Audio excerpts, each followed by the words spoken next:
అదే RTV app వార్తల్ని క్షణాల్లో చదివే అవకాశం ఉంటుంది. ఒక న్యూస్ పేపర్, ఒక టెలివిజన్ ఛానల్ మీ చేతుల్లో ఎప్పుడూ ఉంటాయి. అది ఏప్రిల్ 22. అందరూ పనులు ముగించుకొని ఇళ్ళకెళ్ళే సమయం. సాయంత్రం 7 గంటల మధ్యలో ఒంగోలు నడిబొడ్డులో ఒక హత్య జరిగింది. ఈ హత్య ఒక్కసారిగా రాష్ట్ర వ్యాప్తంగా కూడా దావానంలో వ్యాపించింది. రాజకీయ వర్గాల్లో పెద్ద చర్చ, ప్రజల్లో కలవరపాటు, పోలీసుల్లో తత్తరపాటు. జరిగింది మామూలు హత్య కాదు, ఒక అధికార పార్టీ నాయకుడిది. అతనే మాజీ ఎంపీపీ నాగులుపులపాడు మండలం టీడీపీ నేత ముప్పవరపు వీరయ్య చౌదరి హత్య. అధికార పార్టీకి సంబంధించిన వ్యక్తి హత్య గావించడం పట్ల కూడా ఒక్కసారి కూడా రాష్ట్రం మొత్తం ఉలిక్కిపడిన పరిస్థితి అయింది. దీనిపై నేరుగా నారా చంద్రబాబు నాయుడు ముఖ్యమంత్రి హోదాలో కూడా సమీక్ష నిర్వహించి పోలీసులకి సూచనలు కూడా చేయడం జరిగింది. వెంటనే రంగంలోకి దిగారు ప్రకాశం జిల్లా పోలీసులు. ఎన్నో కేసులు చాకచక్యంగా ఛేదించినటువంటి ప్రకాశం జిల్లా ఎస్పీ ఏఆర్ దామోదర్ ఆధ్వర్యంలో కూడా బృందాలు ఏర్పడ్డాయి. ఇన్వెస్టిగేషన్ ఆఫీసర్గా ఒంగోలు డిఎస్పీ రాయపాటి శ్రీనివాసరావు కూడా ఉన్నారు. ఈయనకి అనుభవం చాలా ఎక్కువ, ఇటువంటి కేసులను ఎన్నో ఛేదించింది. కాకపోతే ఈ కేసు ఇప్పటికీ తేలని పరిస్థితి, ఇది ఇప్పుడు ప్రధాన సమస్యగా మారింది. ఈ కేసుకు సంబంధించి అనేక మంది అనుమానితులు కూడా పోలీసులు కటకటాలు వెనక్కి నెట్టారు, ఒక్క మనిషి తప్ప. ఆ ఒక్క మనిషి ఎవరో కాదు, ముప్పా సురేష్. మొదటి నుంచి కూడా ముప్పవరపు వీరయ్య చౌదరి కుటుంబ సభ్యులు కానీ, అతని అభిమానులు కానీ, పార్టీ శ్రేణులు కానీ అనుమానిస్తున్న వ్యక్తి ముప్పా సురేష్. కానీ అతను ఇప్పటివరకు పోలీసులకైతే దొరకలేదు. ఎందుకని దొరకలేదు అనేది పెద్ద ప్రశ్నగా మారిన పరిస్థితి.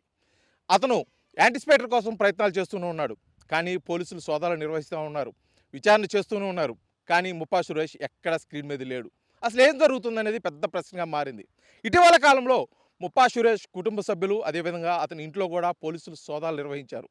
దీన్ని బట్టి పోలీసుల విచారణ ఇంకా కొనసాగుతుందనే అనుకోవచ్చు. కానీ ఇటీవల కాలంలో ముప్పా సురేష్ తల్లిగారు ఒక కుటుంబంతో పరిచయం ఉందని చెప్పేసి వారి కుటుంబ సభ్యులను కూడా పోలీసులు విచారణ నిమిత్తం నాగులుపులపాడు మండలం పోలీస్ స్టేషన్కి తీసుకొచ్చిన పరిస్థితి. దానికి వారి కుటుంబ సభ్యులు నేరుగా ఆర్టీవీని సంప్రదించినప్పుడు అసలు ఏం జరుగుతుంది, ఆ కేసుకి ఏమికి సంబంధం ఏంది అని కనుక్కునే ఉద్దేశంతో కూడా ఆర్టీవీ నాగులుపులపాడు మండలం పోలీస్ స్టేషన్కి వెళ్ళి సంప్రదించిన నేపథ్యంలో కూడా అక్కడ ఎస్ఐగా ఉన్నటువంటి రజియా సుల్తానా దురుసుగా కూడా ప్రవర్తించారు.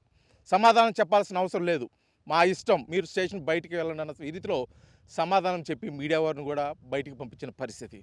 ఈ అంతా జరుగుతున్న తీరుని బట్టి పోలీసులు ఈ కేసుని వేరే విధంగా ఏమైనా చూస్తున్నారా, దీనికి ఏమైనా రాజకీయ కోణంలో ఏమైనా ఒత్తిళ్లు ఉన్నాయా అనే అనుమానాలు కూడా వ్యక్తమవుతున్నాయి. లేకపోతే ఏదైనా కారణాల చేత ఈ కేసు అంతా పక్కకు వెళ్తుందా అనే అనుమానాలు అయితే వ్యక్తమవుతున్న పరిస్థితి.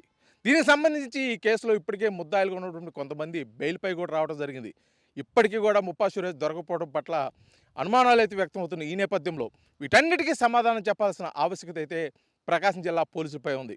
కానీ ఇది ఎప్పటికి చెప్తారు, ఈ కేసు ఇలాగే కొనసాగుతుందా లేక మరి కొంతకాలంలో ఈ కేసుకి ముగింపు పలుకుతారా అనేది మటుకి పూర్తిగా వేచూడాల్సిన పరిస్థితి. ఒక పక్క ముప్పా సురేష్ కుటుంబ సభ్యులు దీనికి సంబంధం మాకు లేదు అని చెప్తుంటే, ఒక పక్క ముప్పవరపు వీరయ్య చౌదరి కుటుంబ సభ్యుల మటుకి ముప్పా సురేష్ నేరుగా ప్రమేయం ఉందని చెప్పేసి వారైతే ఒక్కానిచ్చి చెప్తున్న పరిస్థితి. వీరిద్దరి మాటలో ఎవరిదో నెక్కుతుంది, wait and see. Video journalist లక్ష్మణ్తో శ్రీనివాస్, ఆర్టీవీ ఒంగోలు, ప్రకాశం జిల్లా. మరిన్ని వీడియోస్ కోసం ఛానల్ ని సబ్స్క్రైబ్ చేయండి. లేటెస్ట్ అప్డేట్స్ కోసం వాట్సాప్ ఛానల్ ని ఫాలో అవ్వండి. అండ్ లింక్ డిస్క్రిప్షన్ లో ఉంది.